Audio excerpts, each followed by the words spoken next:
Então, vamos lá, Eduardo.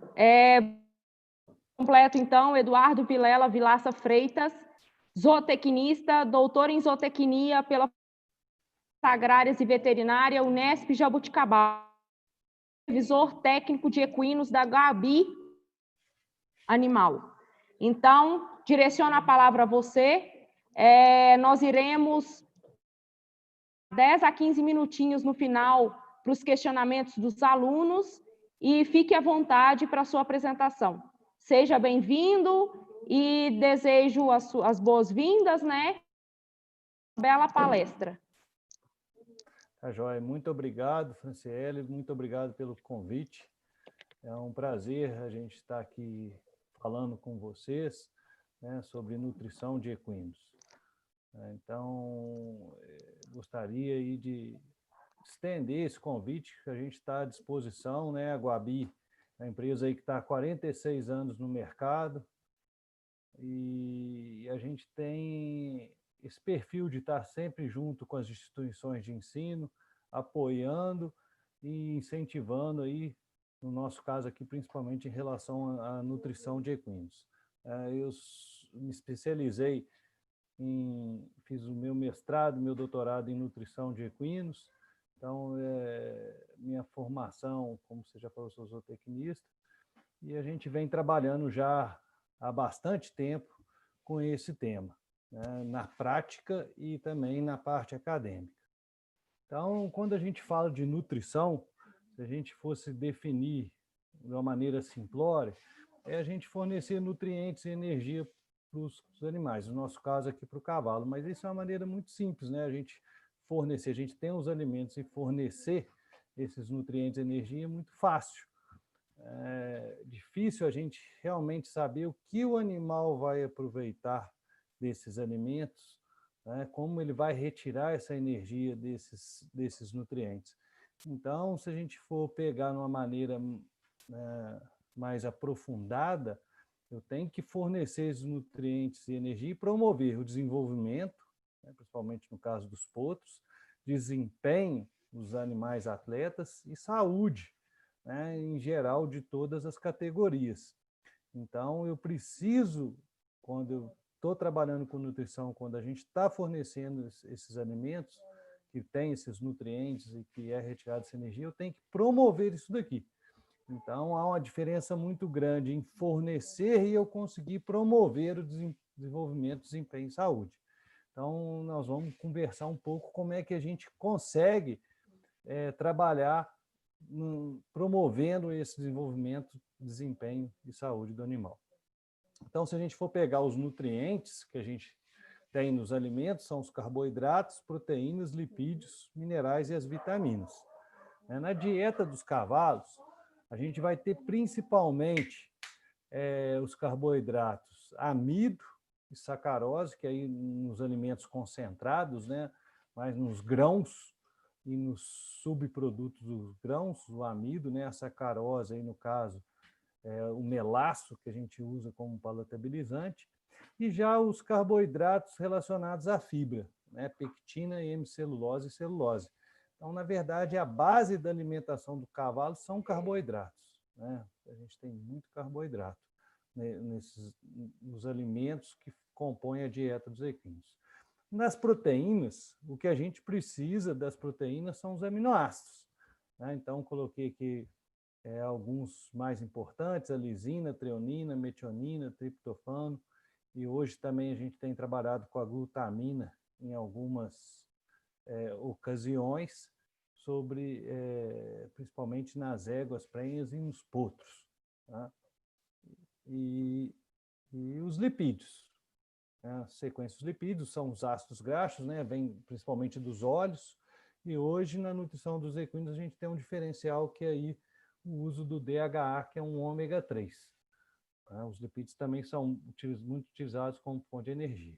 Minerais, a gente tem os macros e os micros, né? Mas a gente vai focar aí principalmente em alguns, como o selênio, que tem a ação antioxidante, o zinco, né? Tem a ver muito com a pelagem e com o casco, e o cromo com o metabolismo energético, né?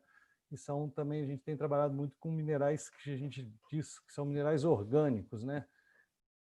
Esse conceito é um conceito meio complicado, porque mineral não é orgânico, mas quando a gente fala minerais orgânicos é que eles são ligados a moléculas orgânicas. E as vitaminas, né? A, D, E e K, complexo B e as vitaminas C. Então, esses seriam os nutrientes que a gente tem que fornecer para os animais, né? Para a gente promover esse desenvolvimento, desempenho e saúde. E desses nutrientes é que é retirada a energia. A energia não é algo à parte, ela parte dos nutrientes, né? Principalmente dos carboidratos. Né? Como a dieta, a maior parte é dos carboidratos, né? A gente tem que essa energia vem, essa maior parte dos carboidratos. E aí, a gente hoje, né, já há uns 10 anos, trabalha com umas rações concentradas com maior teor de lipídios, né, para promover exatamente uma densidade energética, né, uma concentração de energia nas rações concentradas, e isso aumentou aí o aporte de energia que vem dos lipídios. As proteínas, elas são muito pouco utilizadas como fonte de energia, né? Proteína é um nutriente caro para o organismo. Então, normalmente, ele não usa ela como fonte de energia. Ela produz, seu metabolismo produz muito calor, então ele não é eficiente, né, em produzir energia, e seria utilizado como fonte de energia só se há um déficit energético muito grande, né? E a gente não considera a energia dos minerais, não vem energia, as vitaminas muito pouco, ela é desconsiderada, essa energia que vem das vitaminas. Então, principalmente dos carboidratos e um pouco aí dos lipídios, que seria a fonte de energia utilizada na dieta dos cavalos. Mas o grande desafio na nutrição dos equinos é fornecer energia com segurança, né? Claro que aqui, principalmente para animais atletas, né, que são mais exigentes em energia, mas a gente fornecer isso com segurança, né? Que a exigência energética ela é bem maior do que a exigência proteica, né? A gente fornecer a proteína em quantidade e qualidade não é muito difícil, mas a energia já é um pouco mais complicado. Então, para os atletas, desde de potros jovens, né, que vão para algumas exposições, aí tem algumas raças que esses potros também são atletas, também é difícil a gente trabalhar aí com esse balanceamento de energia e proteína também. Então, esse seria o grande desafio na nutrição dos equinos. Bom, e esses nutrientes e energia vêm dos alimentos, né? E a gente tem os alimentos volumosos e os alimentos concentrados. O próprio nome diz, volumosos é muito volume e pouco nutriente. E os concentrados já têm uma concentração maior de nutrientes. É o que a gente chama hoje de rações concentradas. Eu não sei se alguém pode me dar um feedback, está tudo ok? Estão escutando direito? Está tendo algum problema? Eduardo, estamos escutando sim, mas o compartilhamento dos slides de tela não está aparecendo para a gente. Ué? Compartilha novamente, por gentileza? Agora. Ué, desculpa. Não, tá ótimo. Quer que eu volte, então? Não, não. Foram conceitos bem básicos, é possível continuar assim. Ué. Mas eu não estou conseguindo entrar aqui no Zoom aqui. Não estou entendendo por quê.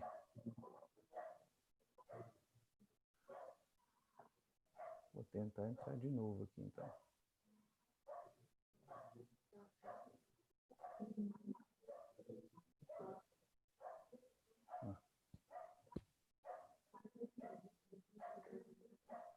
Deu Agora certo, tá... Eduardo. Sim, pode colocar no modo apresentação que apareceu sim.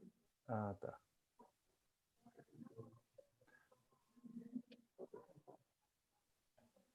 Beleza, então? Você devia ter me falado. Não, tá ótimo, pode ir. Né? Então, quando a gente fala de nutrientes e energia, que vem dos alimentos volumosos e dos alimentos concentrados. O cavalo, como ele é um herbívoro, né? A base da alimentação deles são os alimentos volumosos, né? E aí a gente faz essa... o pessoal fala suplementação, eu prefiro falar complementação, né, com as rações concentradas, né? Então, a gente primeiro temos que lembrar e dar uma parte do trato digestório, né, dessa fisiologia do trato digestório. A gente tem volumosos e concentrados, que têm digestões diferentes e locais diferentes, né? Os volumosos são digeridos principalmente no intestino grosso, e os concentrados, essa digestão inicia no estômago, mas a maior parte é no intestino delgado, das rações concentradas. Lembrando, claro, que isso não é 100%, né? Mas são os locais mais apropriados para esse processo de digestão, né? Aqui tem um esquema um pouco melhor, né, do trato digestório do umpono. Então, eu tenho os concentrados, né? A digestão começa no estômago, né? O estômago calo é muito pequeno, proporcionalmente ao seu tamanho. Ele já tem um intestino delgado longo, que é o que a gente chama de digestão pré-secal, né? Antes do seco. É uma digestão aí que dependente muito das enzimas produzidas pelo trato digestório e também aí pelo pâncreas, né, os sais biliares pelo fígado. Então, esse processo de digestão ele depende das enzimas produzidas pelo próprio organismo do cavalo, né, que quebram e depois são absorvidos, né, principalmente os nutrientes presentes nos concentrados. Já o volumoso é o que a gente chama de digestão pós-ileal, a maior parte, né? É claro que tem uma parte de nutrientes solúveis que também é digerida no intestino delgado, mas a maior parte ocorre no intestino grosso, porque a maior parte do volumoso é o que a gente chama de fibra, né? E essa fibra, não há enzima produzida no organismo do cavalo para quebrar essa fibra. Então, ele precisa de uma simbiose com micro-organismos, bactérias, fungos, protozoários, que vão digerir essa fibra para ele, né? Vivem ali no intestino grosso, né, em simbiose com o cavalo, quebrando essa fibra e liberando os ácidos graxos de cadeia curta, que são utilizados pelo metabolismo do animal. Então, são digestões separadas, né, compartimentalizadas, né, diferentes locais que ocorrem esse processo de digestão, né? Então, vamos começar com o volumoso, né, que seria aí a base da alimentação dos equinos. E aí a gente tem vários tipos de volumosos, né? E o pessoal fica falando volumoso, muito fonte de fibra. Na verdade, volumoso é muito fonte de energia para o cavalo, né? Então, eu dependo muito dessa qualidade do volumoso como fonte de energia.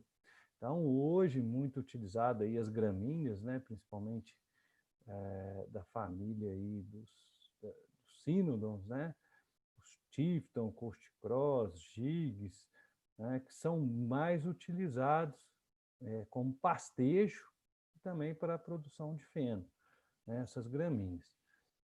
A gente tem que tomar cuidado, tem outras gramíneas também que o cavalo consome, né? A gente tem que tomar cuidado com as gramíneas,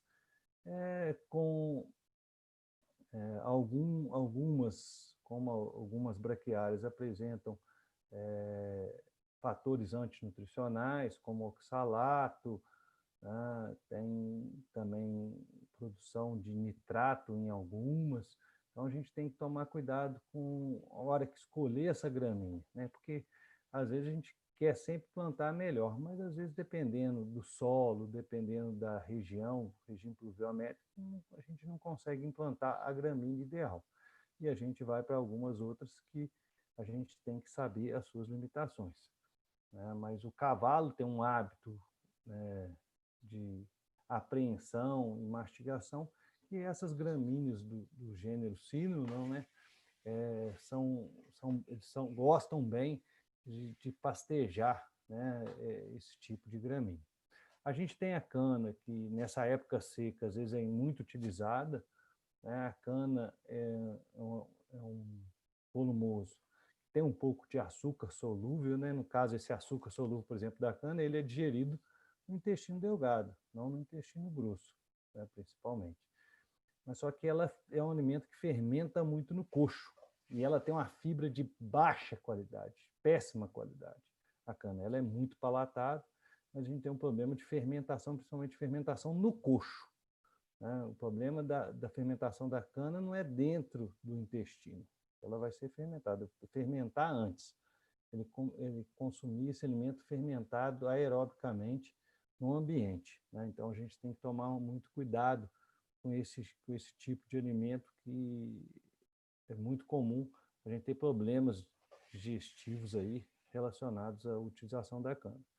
Muito utilizado o feno, né? O feno de gramíneas, mas só lembrando aqui, não é só porque feno que é de boa qualidade. Então a gente tem que tomar cuidado. O feno é uma maneira da gente conservar bem os volumosos, principalmente as gramíneas aí do gênero Cínulo, mas a gente tem fenos bons e fenos ruins, né? Então a gente tem que tomar cuidado, mas é uma maneira da gente conservar e facilitar o manejo, né? Aproveitar aí a época de produção de forragem e guardar essa forragem para outras ocasiões onde há menos disponibilidade de forragem nos pastos. Capim picado, capineira, né, também às vezes ainda é utilizado. O problema do capim picado é que a qualidade oscila muito, né, durante um período. A gente não consegue, é muito difícil manejar uma capineira que ela tenha, você corte sempre com o capim com boa qualidade. Então essa oscilação prejudica demais a dieta do cavalo, que ela vai oscilando com a qualidade, né? Ele vai amadurecendo, vai piorando a qualidade. A alfafa, né, a rainha das forrageiras aí, muito falada, né, para equinos, só que a alfafa ela não deve ser utilizada exclusivamente como fonte volumoso. Por quê? Porque acaba a gente fornecendo um excesso de proteína e um excesso de cálcio também. Então, ela é um alimento desbalanceado, né? Ela é um pouco mais energética do que as gramíneas, né? A alfafa, o feno dela, que normalmente a gente utiliza. Também tem feno bom e feno ruim, né? E o feno da alfafa, quando ele é ruim, ele passa do ponto, né? A gente vai manusear ele, cai as folhas todas, a gente fica praticamente com um talo na mão. Então, a gente tem que tomar muito cuidado com essa qualidade desse feno de alfafa, e ela deve ser utilizada aí, se a gente for pegar, se a gente fosse usar 10 quilos de volumoso, para a gente fazer uma conta, quanto de alfafa eu utilizo? No máximo uns 30%, uns 3 quilos, para, né, em 10 quilos aí. Não utilizo exclusivamente ela, não é recomendado, né, para a gente estar utilizando. E hoje, né, a silagem de milho, né, que é muito utilizada, né? Isso aí teve uma propagação muito grande dessa silagem de milho. Ela é muito energética, é um alimento barato, né? O pessoal já tem uma experiência para produzir muita silagem para os bovinos, né? E a mesma silagem para os equinos. O negócio é que essa silagem ela tem uma quantidade de amido muito grande, e isso limita essa utilização da silagem. E a gente vai ver daqui a pouco esses problemas relacionados a esse excesso de amido. Então, também um outro alimento que pode ser usado, mas não deve ser utilizado em grande quantidade, né? Também utilizo aí na faixa aí dos 30%, no máximo uns 40% do volumoso, eu utilizaria a silagem na dieta de um cavalo. A gente não pode, ela deixa os animais muito gordos, às vezes obesos, e a gente tem outros problemas aí relacionados a esse amido aí, que a gente vai comentar um pouco mais para frente. Então, o volumoso, ele é a base da dieta, mas eu preciso de volumoso de qualidade. E isso é uma coisa que a gente mais vê o pessoal de cavalo pecar, né? Eles ficam muito preocupados com o preço de ração, de qualidade de ração, e não se preocupam com a qualidade do volumoso, né? Que deveria ser, que é a base da dieta e onde que ele deveria se preocupar mais. Inclusive ajuda a economizar no complemento da ração, né?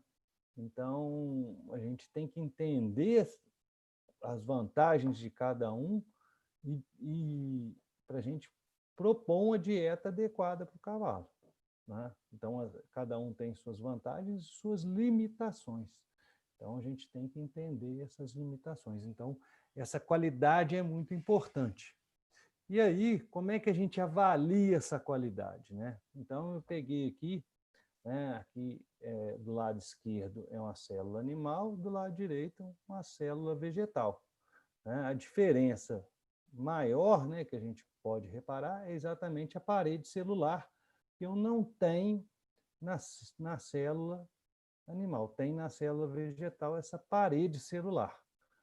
Normalmente as organelas é mais ou menos a mesma que a gente vai encontrar, né? Então, essa parede celular, ela é a diferença da célula vegetal para a célula animal. Então, aqui já tem um esquemazinho mais simples, né? Então, eu tenho o núcleo, o citoplasma e tem ali a parede celular, né? A membrana plasmática e a parede celular. Então, quando a gente fala em citoplasma, o que eu estou falando? Em carboidratos hidrolisáveis, amidos, açúcares e as proteínas, né? Alguns minerais vai estar onde? No citoplasma dessa célula, né? E na parede celular, eu vou ter a pectina, a hemicelulose e a celulose, que são os carboidratos que compõem a fibra. Mas, além disso, eu tenho a lignina, que não é um carboidrato, que é indigestível, mas se encontra também ali na parede celular, né?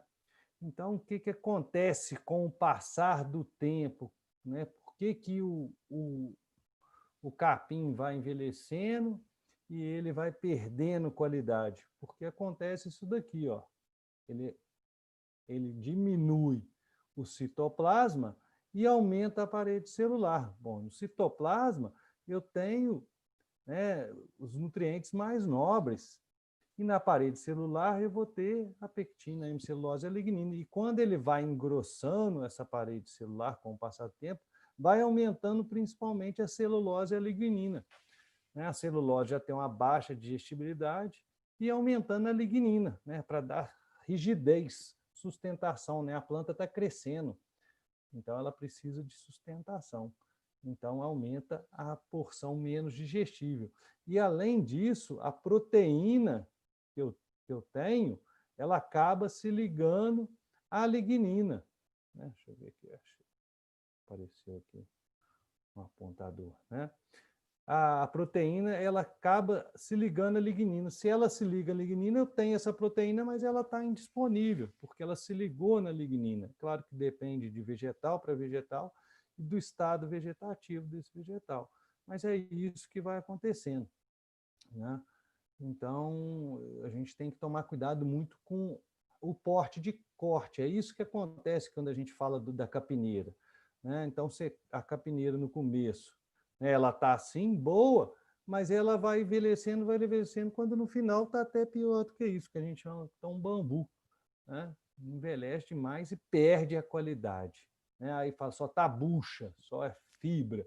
Mas essa bucha é um problema para a gente, porque a lignina, ela não reage com a água, né? Então, quando eu tenho muita lignina, né, esse capim está muito velho, a cana também acontece isso, ela não reage com a água no intestino, então ela causa um ressecamento no intestino. Então, é muito comum quando eu tenho até um feno de baixa qualidade, né, que tem muita lignina celulose, um capim velho, uma cana, é você ter uma compactação no intestino grosso, devido a um ressecamento, porque esse material não reage com a água. Ainda mais se o cavalo, nesse caso, ele está, né, por um acaso, ele desidrata um pouco, é pior ainda essa situação. Então, a gente tem que tomar muito cuidado com isso que acontece. E aí, para a gente hoje ver a qualidade do volumoso, eu tenho duas análises bromatológicas, que é o FDN, fibra em detergente neutro, e o FDA, que é fibra em detergente ácido. Isso daqui é uma análise bromatológica, em que no caso do FDN a gente usa um detergente neutro, no FDA a gente usa um detergente ácido para fazer essa reação, fazer essa análise no laboratório, né? Então, o FDN, ele representa, na verdade, a parede celular. né? Então, aqui eu tenho um FDN, se essa parede celular engrossa, eu aumento o FDN. Né? Meu FDN aumentou, aumentei a parede celular. Né? E quando, então, o FDN, na verdade, ele separa o conteúdo celular da parede celular. É aqui, ó. Né? Eu separo. O FDN, então, ele me dá essa porção da parede celular. Então, no FDN, eu tenho a parede celular tirando o conteúdo celular. Então, na verdade, esse detergente neutro, ele solubiliza, né? Ele retira esse conteúdo celular e só fica para a parede celular, que a gente chama de FDN. Né? Então, o FDN, assim, ele está menor e o conteúdo celular está maior. Né? Quando o FDN ele aumenta, normalmente reduz o conteúdo celular, o citoplasma. Né? Então, a gente tem que tomar cuidado. Então, o conteúdo, se ele separa o conteúdo celular da parede celular, só que ele tem um erro nessa análise. Qual que é o erro? A pectina. A pectina, que é um carboidrato, ela deveria estar dentro da parede celular. Só que nessa análise ele acaba não pegando essa pectina e ela ficando junto do conteúdo celular. Então, no FDN, eu separo a hemicelulose, celulose e a lignina. Isso tudo está dentro do meu FDN. Então, como é que eu vejo a qualidade pela análise do FDN? Aonde que estão meus nutrientes mais nobres? No conteúdo celular. Né? E a pectina, querendo ou não, ela é um carboidrato de fermentação muito mais fácil e maior produção de energia do que a hemicelulose. Então, quando eu tenho um FDN menor e tenho mais conteúdo celular e mais pectina, é melhor. Né? Então, eu prefiro um FDN menor, no volumoso, para mim ter nutrientes mais nobres. Então, eu vejo uma porcentagem. Aí você fala assim, quanto que é de menor um FDN? Né? Quanto um feno, por exemplo. Um feno de excelente qualidade, ele vai ter por volta de mais ou menos 65% de FDN. Tá? Então, essa é a porção de FDN. Um feno ruim, ele tem mais de 75%, às vezes 80% de FDN. Né? E vai ter menos conteúdo celular. E lembra que quanto mais FDN, proporcionalmente eu posso ter mais celulose e lignina. Mas eu não sei isso aqui, aí vem a análise do FDA. O FDA eu consigo saber quanto de celulose e lignina tem dentro do meu FDN, que é a porção menos digestível. Então, eu também não quero um FDA alto, eu quero que tenha mais hemicelulose, que é mais fácil de digestão do que a celulose, e maior produção de energia. Então, eu quero um FDA baixo. Mas quanto que é um FDA alto? Um FDA de um feno péssimo, de péssima qualidade, ele tem uns 35%, 37% de FDA. E um feno bom, ele vai ter uns 30%, uns 29%, às vezes até menos um pouco de FDA. Né? Então, essas são hoje as análises que a gente consegue ver a qualidade do meu volumoso, em relação principalmente à parte da fibra, né? Também. E essa parte nutritiva também. Né? Quanto menos FDN, mais o conteúdo celular. Então, essas são as análises importantes. Aí se pergunta para mim, e a análise de fibra bruta, material fibroso, que todo mundo fala? Isso é uma análise completamente errada, que já está fora de utilização na nutrição. Infelizmente, a gente tem aí, o mapa exige essa análise que tem nos alimentos, mas para vocês terem uma ideia, o que é a fibra bruta? Fibra bruta é isso daqui, ó. É uma parte a celulose e uma parte da lignina. Não pega nem toda a lignina. Ela é sempre menor do que o FDA. Então, primeiro, ela não me fala total de fibra que tem, né? Porque o total de fibra que tem vai ser o FDN mais a pectina. Né? Então, o FDN que me dá mais próximo, né, do total de fibra. E não me fala nada de qualidade de fibra, porque ela não pega toda a lignina. Então, ela tem uma análise errada, e já está ultrapassada, já que a gente nem deveria comentar sobre fibra bruta, material fibroso, essas coisas. Então, hoje a gente trabalha com FDN e FDA e estão cada vez mais evoluindo essa análise da qualidade do volumoso. Aqui, só para a gente ter uma ideia, a gente vem trabalhando com esse produto há mais tempo, que hectare de fibra é uma ração a partir do feno de alfafa, com 20% de alfafa, em que a gente balanceia mais para ter o quê? Um volumoso que não oscila a qualidade durante o ano, né, e com um balanceamento melhor de energia, nutrientes e minerais também. Né? Então, para a gente conseguir trabalhar isso, suprir esses locais que não conseguem produzir uma quantidade adequada de volumoso. Bom, a gente já falou de volumoso, né? Então a gente tem que falar de concentrado, né? Uma das perguntas que eu mais recebo, né, trabalho numa fábrica que produz concentrados, é: quanto de ração dá para o meu cavalo? Ah, dá 1%, dá 1,5% do peso corporal. Isso é uma indicação, mas, na verdade, essa quantidade de ração concentrada vai depender principalmente da qualidade do volumoso e da quantidade desse volumoso que eu dou para o meu animal, do manejo. E aí sim eu vou complementar com essa ração concentrada. Inclusive, vai depender da qualidade do meu volumoso para mim trabalhar com um determinado concentrado, com tipo de concentrado. Se eu trabalho com uma silagem, eu tenho um tipo de concentrado. Se eu trabalho com alfafa, eu tenho outro tipo de concentrado. Dependendo da qualidade do meu feno, é outro tipo de concentrado que vai balancear melhor a minha dieta. Então, a pergunta sempre, quando me fazem essa pergunta de concentrado, eu tenho que retornar a pergunta, assim, qual que é o volumoso que você usa?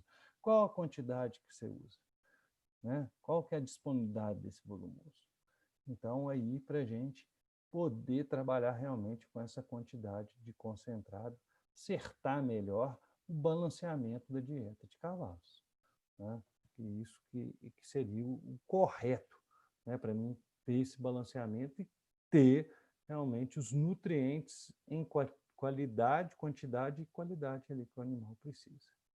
Bom, e aí a qualidade do concentrado? O que aconteceu com esse concentrado?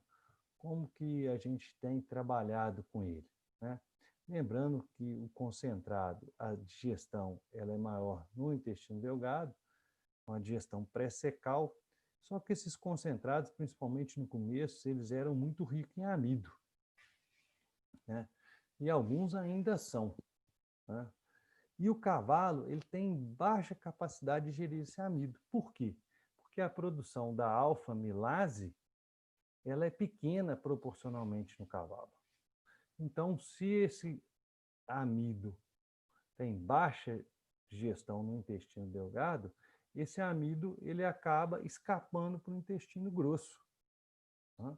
Se ele não é digerido no intestino delgado, ele acaba passando aqui para a digestão pós-ileal, para o intestino grosso. E aí ele vai ser fermentado, né, pela essa baixa digestibilidade. E aí se a fermentação pode ser grande, pode dar um timpanismo, levar uma cólica.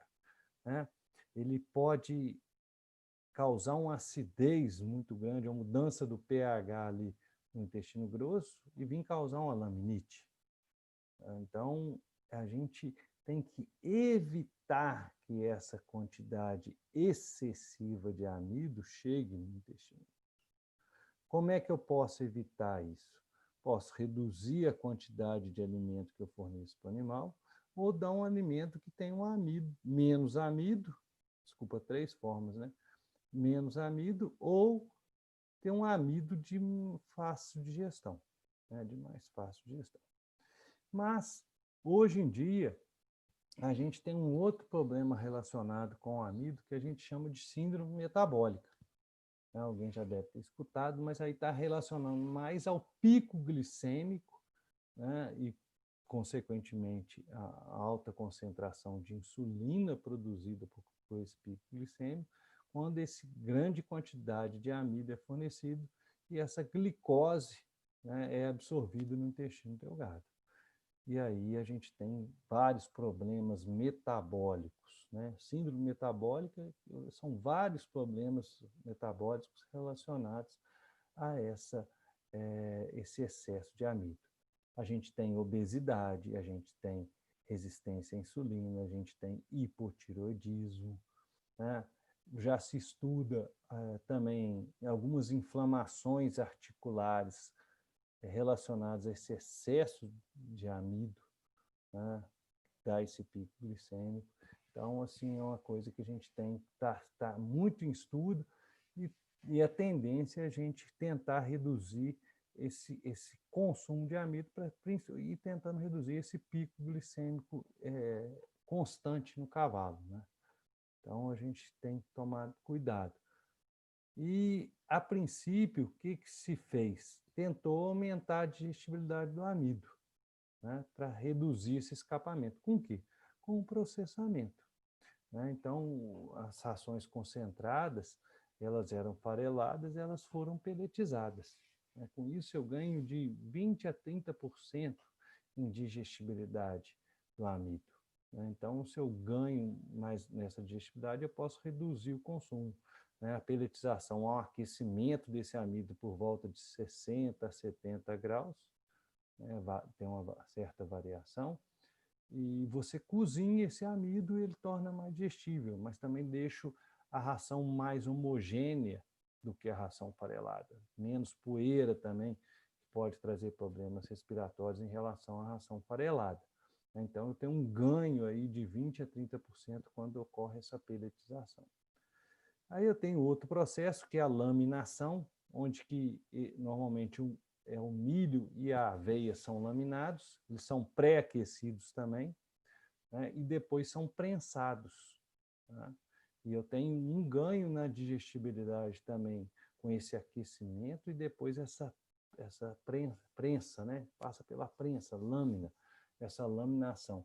A aveia eu tenho que fazer isso porque aquela casca dela é de baixa digestibilidade, então com isso eu exponho aquele conteúdo do grão de aveia que tem uma digestibilidade bem maior. Então é importante que a aveia seja laminada, né? E o milho também tem um ganho em digestibilidade aí de uns 10% a 15% em relação ao pelletizado, né? Esse milho laminado.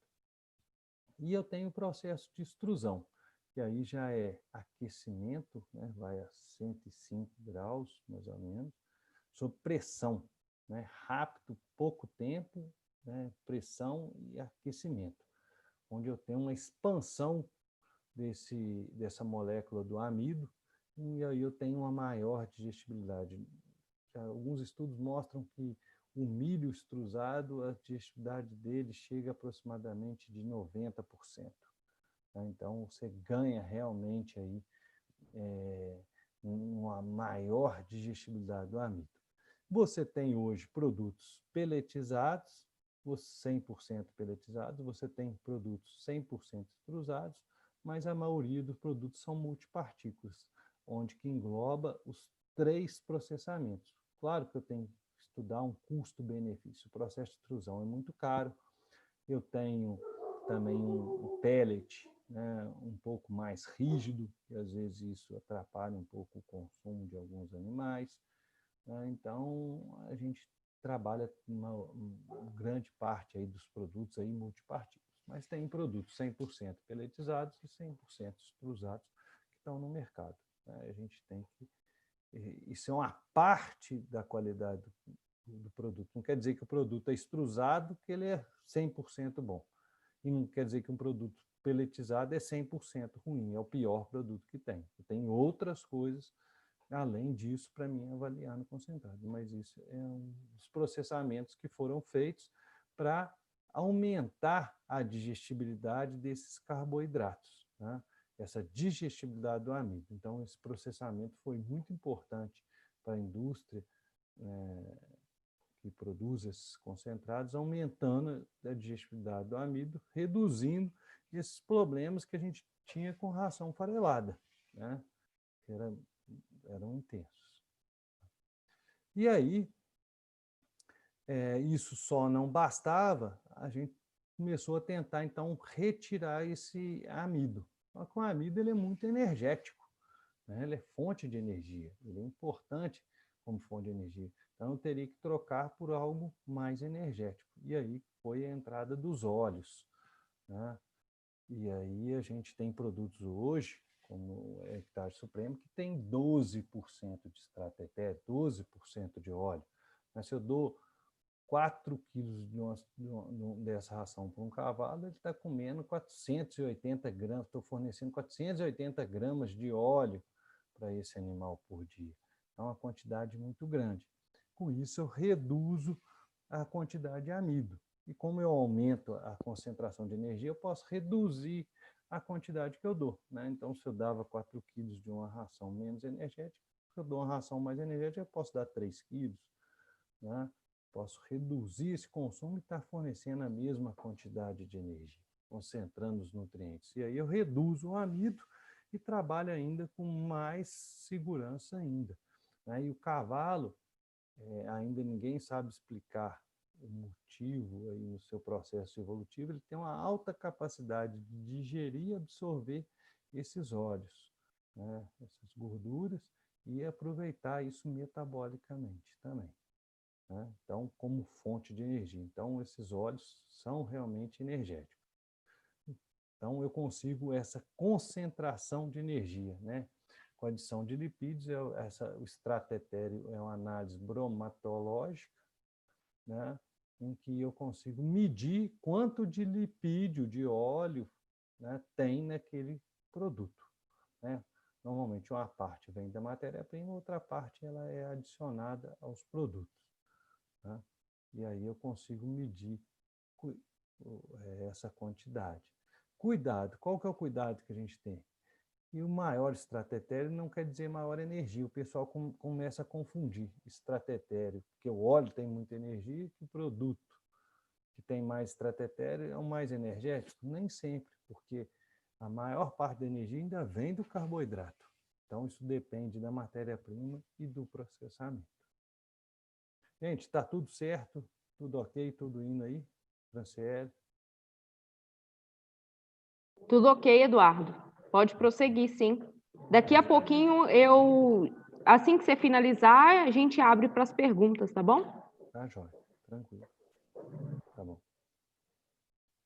E aí, hoje, a gente, além de trabalhar com o extrato etéreo, né, a gente tem trabalhado pensando em funcionalidade desse extrato etéreo. Então, a gente tem trabalhado com esse DHA, que é um ômega 3, né, da família do ômega 3, é um ácido graxo poliinsaturado, um ácido graxo de cadeia longa, né, que tem algumas vantagens, né, quando a gente usa esse DHA. Então, além de ser fonte de energia, ele ajuda a controlar os processos inflamatórios do organismo, reduzindo a dor crônica, né, reduzindo as dores musculares.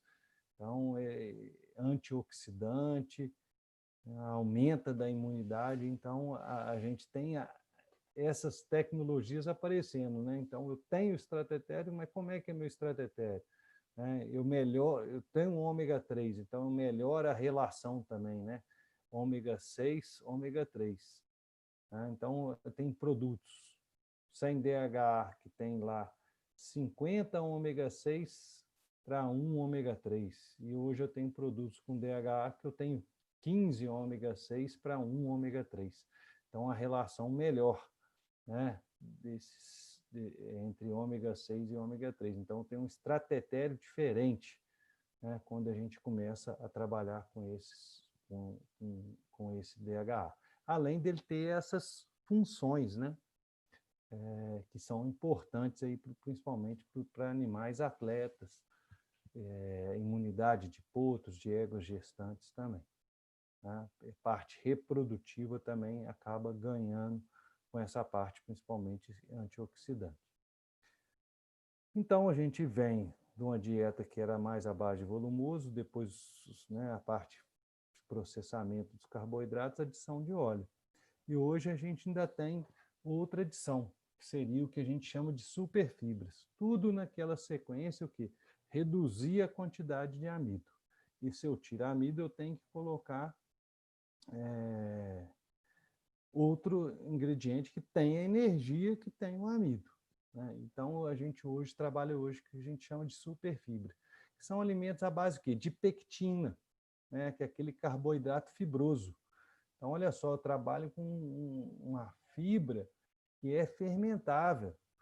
O cavalo está acostumado, né? Seu trato digestório está preparado para digerir essa fibra, né? Uma fibra de alta digestibilidade, de qualidade. A pectina ainda tem uma outra grande vantagem, ela é o oposto da liguanina, ela reage com a água, então ela mantém o trato digestório do cavalo úmido, né? Olha que beleza que é isso, né, para o cavalo. Além de ser uma reserva hídrica, mantém essa umidade, ajudando ali na taxa de passagem dos alimentos pelo intestino grosso.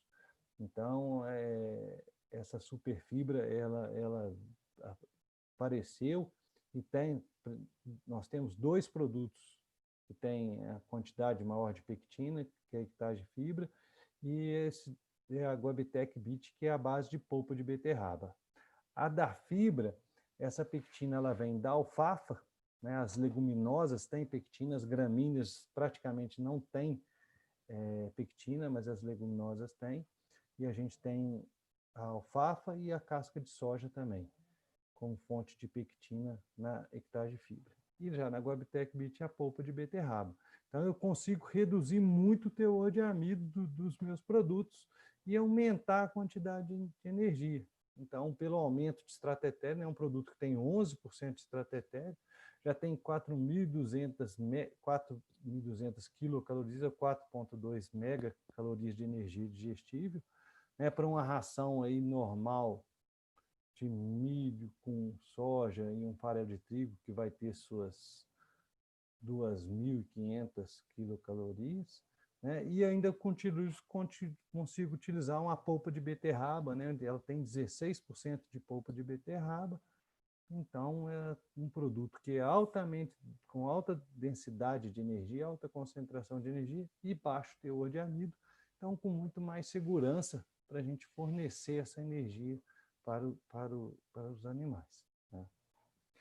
E aí você fala assim, você está falando de energia, mas todo mundo de cavalo fala de proteína, né? Então vamos falar um pouco das proteínas aqui, né? As proteínas, na verdade, a estrutura das proteínas ela é formada por aminoácidos, né? A gente tem 20 aminoácidos que formam as proteínas e vão variar em quantidade e tipo desses aminoácidos, né? E eu forneço proteína para o cavalo, só que o que interessa para ele é o aminoácido que tem nessa proteína, né? Ele quebra toda essa proteína, liberando aminoácido por aminoácido.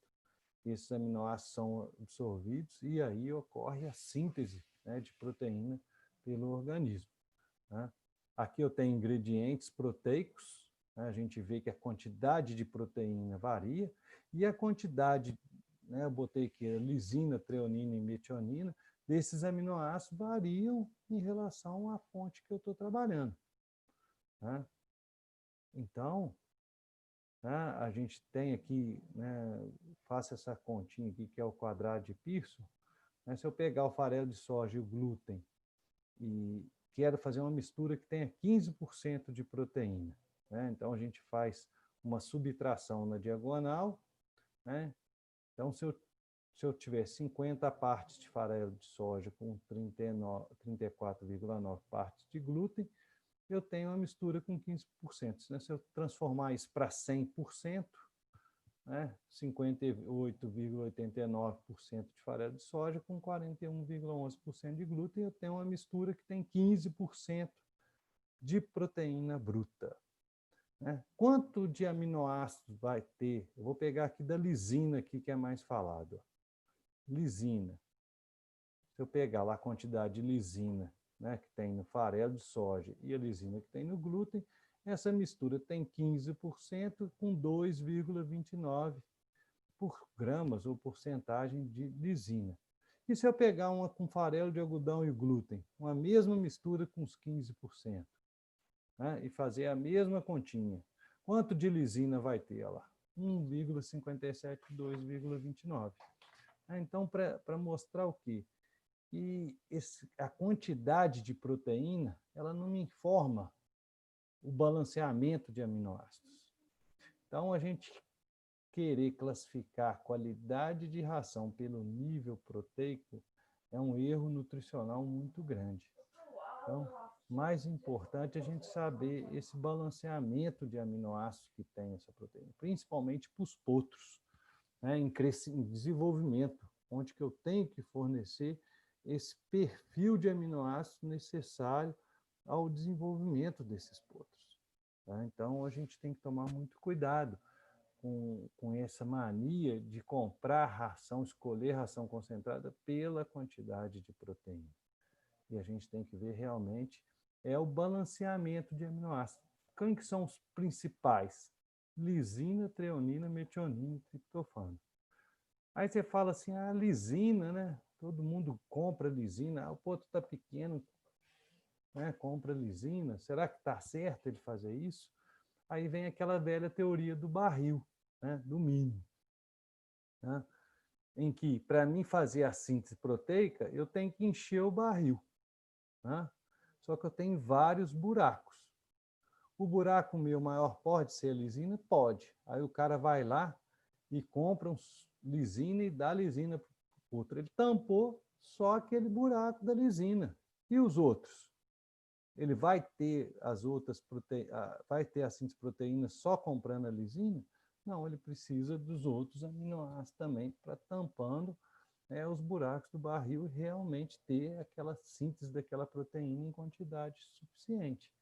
Tá? Então, a gente, esse balanceamento de aminoácidos é muito importante. E a gente vê que o cavalo, ele é exigência em proteína, desses aminoácidos, em algumas fases, né? Claro, no desenvolvimento, na fase de desenvolvimento ele é exigente. Na lactação ele é mais exigente. No final da gestação realmente é mais exigente, porque tem um crescimento muito grande do feto. Então, a exigência é maior desses aminoácidos, né? Início de treinamento ali na doma, ali, onde que ele vai ter, né, uma hipertrofia muscular mais acentuada, a gente tem que tomar um pouco mais de cuidado com esse balanceamento desses aminoácidos, tá? Mas é importante, isso, o balanceamento. Né? E aí a gente tem os minerais, que também é muito importante para os equinos, né? A gente fornecer esses minerais em quantidade. Eu tenho os macrominerais, né, que vão em maior quantidade, e tem os microminerais. Muito importante, gente, aqui a disponibilidade que a gente fala dos minerais. Porque tanto nas rações como nos suplementos minerais, é importante que se use fonte que esses minerais estão disponíveis. Né? Então, não é só porque tem também naquela concentração que realmente o animal vai aproveitar. Então, a gente tem que tomar cuidado. Né? Os macro entram em maior quantidade, né? Tem a exigência maior, os micro em menos. Todos eles são importantes para o metabolismo. E hoje em dia, né, esses que estão em vermelho são os que a gente trabalha com minerais orgânicos, né, em que eu tenho uma disponibilidade maior. Por exemplo, o cromo, se ele não for orgânico, ele não é absorvido. Eu posso estar fornecendo para o animal lá e ele não vai aproveitar esse cromo. Então, a gente trabalha com ferro, manganês, zinco, cobalto, selênio e o cromo, minerais orgânicos, porque eles são muito importantes no metabolismo. Então, a gente dá uma importância maior neles para garantir realmente que haja essa absorção, esse aproveitamento desses minerais. E as vitaminas, né? As lipossolúveis, que normalmente a gente fornece tanto nas rações como às vezes junto com os minerais também, nos suplementos minerais.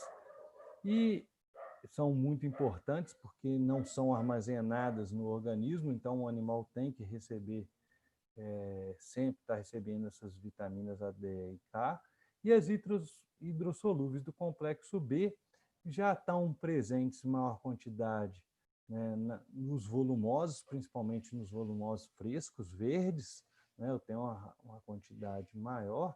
O complexo B é importante para o metabolismo energético, e a vitamina C é importante aí como antioxidante, tá certo? Também são importantes, a gente tem que estar atentos a esse fornecimento, principalmente das lipossolúveis que não são armazenadas. Ok, gente? Então, era isso que eu tinha para apresentar. Assim, né, nutrição a gente pode falar, aprofundar muito, mas era para a gente dar uma conversada aí sobre esses pontos, alguns pontos mais importantes, específicos aí. Estou à disposição aí para as perguntas. Eduardo, primeiramente, né, te agradecer por todo o conhecimento repassado.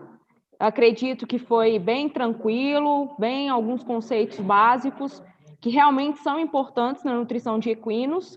E, de antemão, eu te pergunto, com a sua experiência prática, quais os pilares fundamentais e quais os cuidados que devem ser adotados a campo referentes à alimentação de animais atletas? Ah, tá. Então, ó, eu vou voltar àquilo que eu falei. Animal atleta, principalmente, qualidade de volumoso, tá? Ela é muito importante. Porque se eu tenho um animal atleta, a exigência energética dele é muito alta. E quanto menos eu precisar complementar esse volumoso, é melhor. Então, eu tenho que trabalhar com um volumoso de qualidade e tentar manter essa qualidade o ano inteiro. Então, essa é a base. Segundo, animal atleta, eu preciso de energia, né? Então, eu preciso de realmente fazer uma complementação hoje com as rações energéticas, com maior estratério mesmo, e, se possível, com a superfibra, porque eu tenho uma garantia de menor teor de amido e mais ingestão de energia, tá?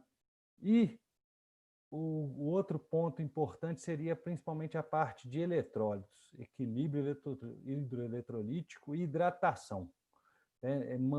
Cavalo atleta, não adianta nada ele estar recebendo o melhor alimento se ele não está bem hidratado. Então, a água a gente não considera um nutriente, mas ela é importante tanto. Então, a parte de equilíbrio hídrico-eletrolítica ela é essencial para a performance do cavalo atleta. Seria, acho que, os pontos principais aí para a gente poder trabalhar com os cavalos atletas aí. Ótimo. Muito obrigado pelo esclarecimento. E o aluno Jorge, ele pede desculpas inicialmente, se ele entendeu errado, mas por que quando a gente vai comprar uma ração para cavalo, eu particularmente olho muito o percentual de proteína, tipo se foi para um animal ou não. O que eu devo considerar?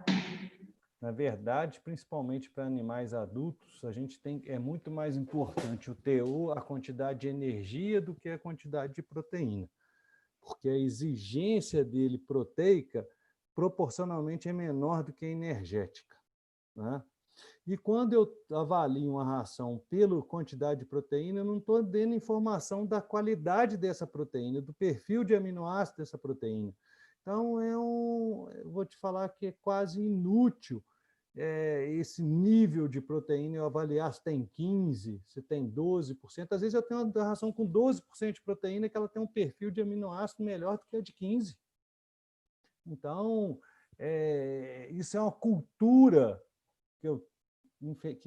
infelizmente, da indústria do cavalo, que quanto mais proteína, melhor, né? Que eu tenho que comprar uma ração de 15% de proteína, né? Tem ração de potro de 17% a 20% de proteína, não quer dizer que a 17% não vá suprir a exigência do meu potro, né? Quando eu trabalho com potro realmente no pico de crescimento, eu preciso de um pouco mais de proteína de qualidade. Mas eu tenho que ver também qual o volumoso que eu estou usando, né? Se esse volumoso, se eu estou usando uma silagem, por exemplo, de milho, eu tenho que trabalhar com concentrado com um pouco mais de proteína e, claro, com qualidade de aminoácidos, porque a silagem é pobre em proteínas e pobre em minerais. Ela é muito energética. Então, é isso que eu vou escolher a ração. Não pela simplesmente ela ter 15 ou ter tantos por cento de proteína, que ela é boa de qualidade.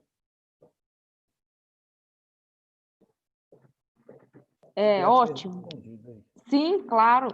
Eduardo, em relação, já que nós temos aí um número de alunos de primeiro até nono período, eu gostaria que você fizesse uma correlação anatomia e fisiologia dos animais referentes tanto de potros quanto fase adulta. Em questão, você deixou bem claro, mas eu acredito que de uma forma resumida, para explicar um pouco a digestão desse percentual de volumoso e concentrado na alimentação animal. Na verdade, a gente tem os potros aí, principalmente os recém-nascidos, ele não tem o trato digestório dele desenvolvido, né? E nem tem população de micro-organismos no seu trato digestório para digerir fibra, né? Isso acontece com o tempo. Até tem um comportamento que é muito comum dos potros neonatos, ele consumia a fezes da mãe, né? Ele consome essas fezes para ingerir os micro-organismos para aumentar a população desse micro-organismo no próprio trato digestório dele, principalmente o quê? Os micro-organismos no intestino grosso, que vão para o intestino grosso. Então, ele realmente, no começo da vida dele, ele é muito mais um monogástrico não herbívoro, né? E ele vai se tornando herbívoro com o passar do tempo, né? Com esse desenvolvimento desse trato digestório dele, com o consumo gradativo desse volumoso, né? Que na verdade ele tem uma dieta líquida ali, que seria o leite, né? E ele é um concentrado, né? Ele é um concentrado, ele não é um volumoso, é uma dieta líquida concentrada. E aos poucos ele vai alimentando desses volumosos, e aos poucos ele vai se tornando herbívoro com o passar do tempo, e aí ele vai aumentando a sua capacidade de aproveitar esses nutrientes dos volumosos. É isso que ocorre aí. E aí depois ele está tão eficiente que, dependendo da sua exigência e dependendo do volumoso, ele não precisa nem receber uma ração concentrada, né? No máximo aí um sal mineral de qualidade.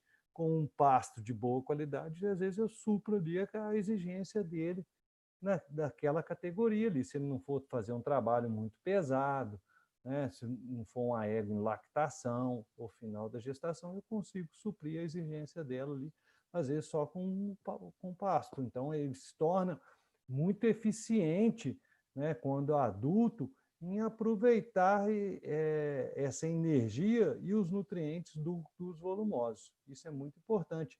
E é isso, quando volta na pergunta que você falou do cavalo atleta, por isso que é importante eu dar um volumoso de boa qualidade com um cavalo atleta, porque ele é capaz de aproveitar essa energia eficiente. E aí, complementando, professor, o aluno pergunta se se um animal que fica em baia, qual seria o primeiro alimento do dia correto? Seria um concentrado ou um feno? Essa é uma boa pergunta, porque o correto seria o feno. Mas há um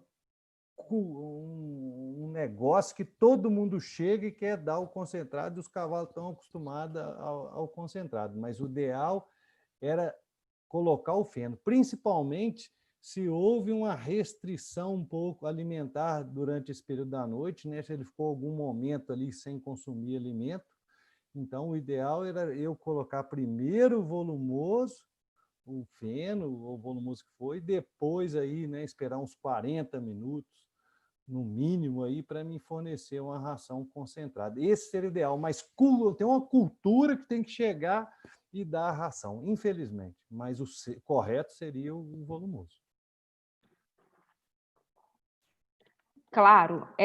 A outra aluna, Nayara Andrade, do primeiro período, ela pergunta que ela já ouviu dizer que produtos como cromo orgânico melhoram o desempenho de cavalos de prova. Isso é verdade? A gente, na verdade, faz essa suplementação com cromo por 2 motivos.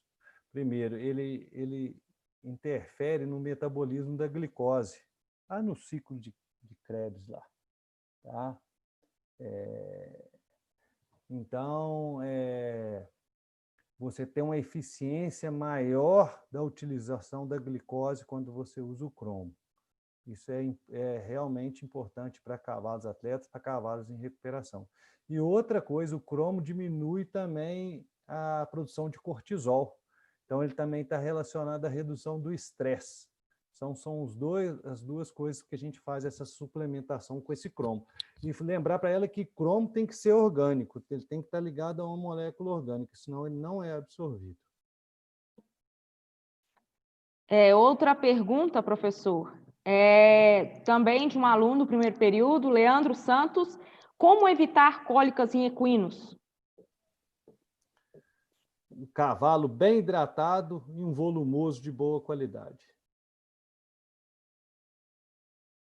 É básico para a gente evitar cólica. Manejo, rotina alimentar, né?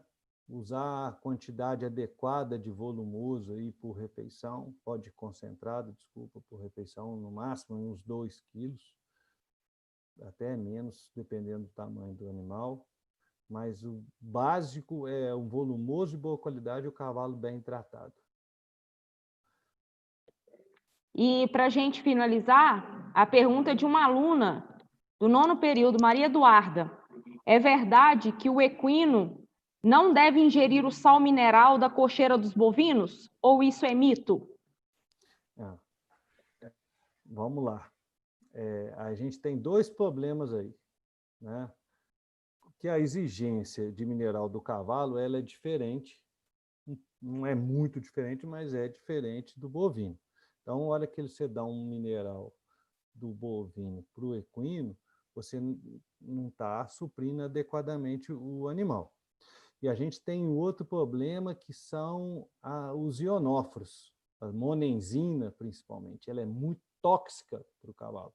E você encontra essa molécula em alguns minerais para bovinos. Esse que é o problema maior. Em relação à ureia, isso aí é um mito. A ureia ela é muito menos tóxica para o cavalo do que para o bovino. Tá? Então, você não tem muito problema para o cavalo em relação à ureia. O problema são os ionóforos, principalmente a monenzina, que a gente não realmente pode matar um cavalo. Inclusive, teve agora um caso de uma fábrica de ração, principalmente aqui no estado de São Paulo, que matou muito cavalo e foi contaminação com monenzina, provavelmente, que houve nesse caso. Ótimo. E surgiram mais 2 perguntas. Gabriel Vitor, do primeiro período: boa noite, Eduardo. Gostaria de saber se, além de concentrado, posso dar alfafa ou milho hidropônico somente como fonte de volumoso? Olha, eu não tenho experiência com milho hidropônico, não. Mas alfafa só, não é correto a gente dar só alfafa para cavalo, não. Você tem um desbalanceamento de energia, proteína, você tem um excesso de proteína e um desbalanceamento de cálcio e fósforo também. Sim, e aí, em complementação, em relação aos teores de energia, a aluna Liriel, ela pergunta se as dietas com alto teor de energia pode acelerar o crescimento do animal e pode gerar DOD, pode estar ligado aos níveis de proteína, mas principalmente a minerais? Pode sim. As doenças ortopédicas do crescimento, ela pode estar relacionada tanto um desbalanceamento de minerais como um desbalanceamento de energia e proteína nos potros. Tá? Você está promovendo, às vezes, um crescimento muito intenso, né? E esse potro está tendo problemas ortopédicos. Né? Então, a gente tem que tomar muito cuidado, principalmente quando a gente faz uma alimentação mais intensa nesses potros para eles crescerem mais. É muito importante eles ficarem soltos, terem liberdade, se exercitarem. e estar muito atento também ao consumo de minerais. Tá? Isso é importantíssimo. Tanto é que a outra aluna também perguntou se, então, os potros devem ser criados soltos em piquetes ou dentro das baias. Então, você já respondeu referente à pergunta da Liriel, né? Isso. E eles estão perguntando também, professor, em relação à vermifugação. Qual é o período ideal, de quanto em quanto tempo deve ser realizado? Isso daí merecia até uma palestra para a gente falar só dessa parte de desverminação. Isso daí vai variar muito. Né? A gente, em potros, a gente faz mais intenso e vai depender muito do seu manejo. Né? Se eu tenho os animais mais confinados, eu tenho uma possibilidade de maior reinfestação. Né? Então, às vezes, eu tenho que ter um controle maior. Tem pessoal que fala que é de 3 em 3 meses, de 6 em 6 meses cavalo de pasto. Né? Isso é um meio chute, na verdade. O ideal é que a gente fazer um APG para realmente saber se era o mais correto, né? Para saber se realmente a gente tem a necessidade de desverminar os animais. Mas normalmente a gente recomenda em potro fazer mais intenso. Normalmente, às vezes, até mensal. Né? A partir do 3º, 4º mês de vida, fazer mensal aí até pós o desmame. Né? E depois, e aí vai depender muito exatamente disso, do manejo, da higiene do local que esse animal está, para a gente estar observando se está em reinfestação. Aí vai variar de 3 em 3 meses ou de 6 em 6 meses. Muito importante, realmente, é a mudança, às vezes, dos princípios ativos, né, dos vermífugos. Então, a gente tem que estar muito atento. Hoje parece que já está tendo uma resistência maior à ivermectina, né? Então tem voltado a alguns outros princípios antigos, aí, os praziquantel, os mebendazol, e a gente tem que tomar cuidado que também para algumas categorias a gente não pode utilizar. Né? E tomar cuidado que às vezes a gente está mudando o nome do princípio ativo, mas o modo de ação da droga é a mesma. Né? Então, tomar cuidado aí com as ivermectinas, abamectinas, normalmente o modo de ação dela é mesmo. Eu estou mudando o princípio ativo, achando que estou mudando realmente o modo de ação, mas está no mesmo grupo. Então, isso aí a gente tem que tomar cuidado. Outro questionamento, professor, é em relação à mudança de manejo de animal a pasto para animal de baia. Quais os pontos que a gente deve se ater a campo? Quando a gente vai confinar um animal, a gente tem que tomar muito cuidado. Então, o ideal é que você comece esse confinamento fornecendo apenas volumoso de boa qualidade e, aos poucos, inserindo a ração concentrada, para esse animal se adaptar. Porque tem muitos animais que começam a estressar. Né? Então, tem que tomar muito cuidado com esse estresse, se ele não está reduzindo principalmente o consumo de água.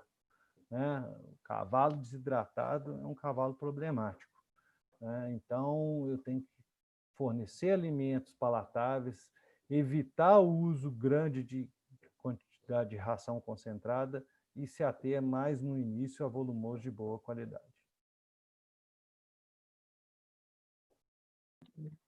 E aí, Eduardo, para a gente finalizar, então, a pergunta de uma aluna em relação ao volumoso. É ideal seguir sempre um horário para ministrar esse alimento? Por exemplo, ter horários fixos? Cavalo, ele adora rotina na sua alimentação. Então, tanto volumoso como concentrado, se ele depende de você ali, né? Se ele está confinado, quanto maior essa rotina, manter os mesmos horários, melhor para ele. Melhor o aproveitamento, menos estresse você causa nele. Então, o cavalo adora rotina. Ele não gosta de rotina para trabalhar, para fazer as coisas, mas para comer, rotina é a base do bom manejo alimentar. Ótimo. Eu acredito que foi bem esclarecedor. Os questionamentos foram bem pertinentes ao assunto que foi ministrado. E, mais uma vez, Eduardo, eu fui sua aluna, né, em nome da família Unicerp, Venho agradecer a sua disponibilidade em poder contribuir com o nosso evento, né, no nosso simpósio de ciência e tecnologia, e eu acredito que os professores e alunos, eles aqui estão colocando os questionários, que foi excelente, e nós só temos que te agradecer toda a sua disponibilidade e por ter aceitado o nosso convite, tá bom? Ô, Franciele, e eu que agradeço a lembrança, viu? Foi um prazer rever você de novo. E a gente está à disposição. Quando quiser aí, pode chamar a gente, que aí a gente contribui. É um prazer poder ajudar aí, estar junto de você. É uma satisfação muito grande ver você aí nessa posição aí. Sucesso para você e tudo de bom. Nós que agradecemos, eu acredito que também pelo profissional que você é, né? Agradecemos a sua disponibilidade e, no mais, acredito que tenha sido muito incrementador para todos os alunos, até porque nós temos um público bastante heterogêneo, né? Nós temos alunos de primeiro período e nós temos alunos aí de nono período, mas eu acredito que foi bem satisfatório e a gente agradece. E o Unicef disponibiliza o que tiver ao nosso alcance e que estiver disponível, nós estamos aí também para contribuir com vocês. Muito obrigado. Boa noite a todos aí. Valeu. Boa noite e até